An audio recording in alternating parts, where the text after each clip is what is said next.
Ako nga pala si Carla Marisa Milay at ito ang aking talumpati patungkol sa death penalty.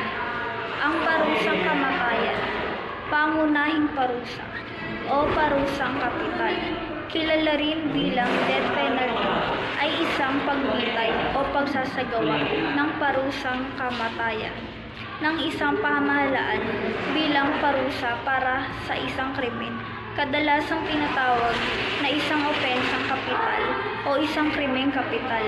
Ang pagpapatupad ng death penalty sa Pilipinas ay isang napakalawak na kontrobersyal na paksa.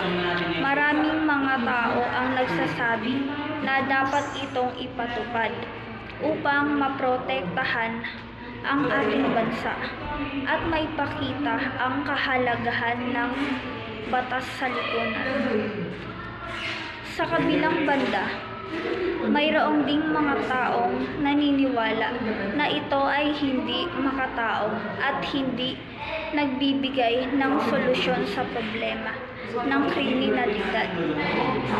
Bagamat ang Pilipinas ang kauna-unahang bansa sa Asya na nagtanggal ng parusang kamatayan sa ilalim ng 1987 Konstitusyon, muli itong ipinataw sa panahon ng administrasyon ni Pangulong Fidel Ramos upang tugunan ang tumataas na bilang ng krimen noong 1993. Ngunit muling inalis noong 2006. Pagtapos noon, nilagdaan ni Pangulong Gloria Macapagal Arroyo ang isang batas ayon sa ikatlong artikulo o ang katipunan ng mga karapatan ng Konstitusyon ng 1987. Hindi dapat alisan ng buhay, kalayaan o ari-arian ang sinumang tao nang hindi dumadaan sa makatarungang paglilitis.